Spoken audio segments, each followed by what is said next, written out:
Hey guys, I'm just making this for information. Anybody that wants to learn a little bit about a 81 Chevy Blazer or have to work on one, I'm going to replace the starter switch in it. So just bear with me and we'll go through how to do that. Okay, this is the inside of my 81 Chevy Blazer. Okay, here's the column. Anyway, what I want to show you is your keys, your switch in there. That is not the starter switch, guys. That's just the key to push the rod down to start it or to lock the steering wheel. Okay, the actual rod lives in the column and it pushes down, and your starter switch is down there. All right, this, guys, is your starter switch. All right, it's got two plugs. It's got a black and a white one. The black one comes off first and then the white one. And to put it back on, you put the white one on first and then the black one. Okay?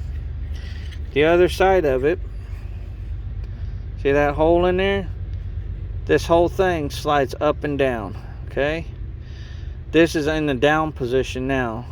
When you slide it up, that turns the ignition off. Slide it down, it turns the ignition on. You push it down more, and it's got a spring in there.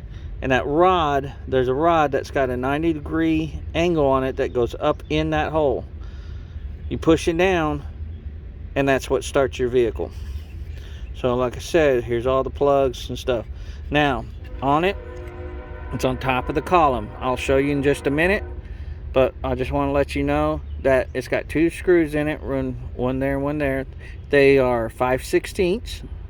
You take them off, and then when you take them off, you pick it up just a little bit off of the rod, because if you don't want to bend the rod, you pick it up off the rod a little bit, and then you rotate it around the column till you can drop it down far enough and unplug those plugs. Okay, this is the old one. All right, here we go.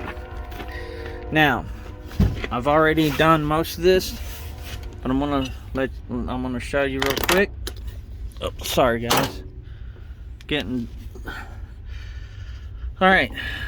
Sometimes you have a bracket like this that you have to take out. It's got little bolts. Those are 1/2 inch. And you're gonna have nuts up there. One nut on this side and a nut on this side. Those are 9/16. Take those off and you drop the column. You gotta take all this off first, of course. You know, there's all these pieces. All right. Now,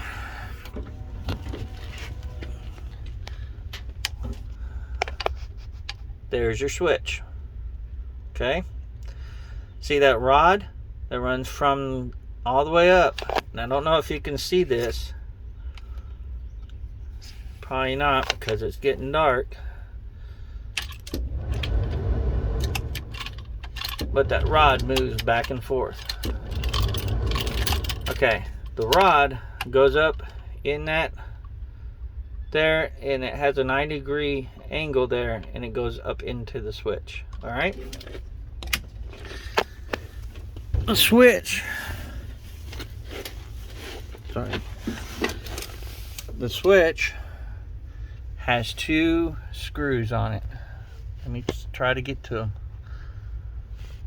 There's your screws. There's one. There's the other one. Those are 5/16, like I said.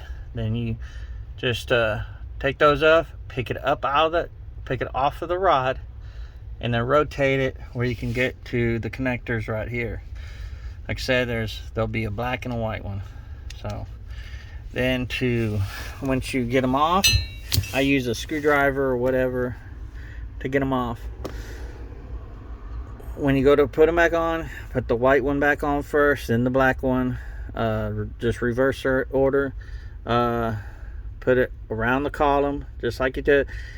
And then when you get it up there, you have to mess with it to get that hole right into the rod, and just push it down and line it up with the screws holes.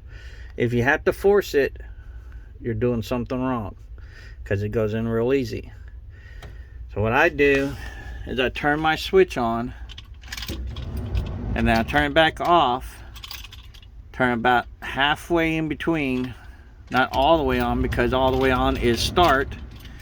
So turn about half, put it on there, line it up, put it in the holes, put the rod in the hole, line it up with the screw holes, put 2 screws in it.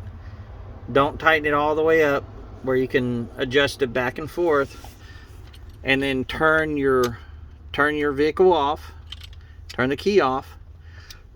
And then what I do is when I turn it off, I pull it up a little bit, tighten up your screws.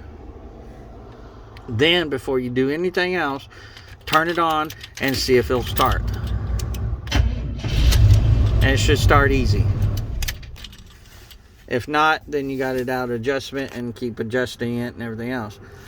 Once you get that all done, then all of this is put your column back up, put your nuts back on, which are the 9/16, then put all your other stuff back on, and there you go.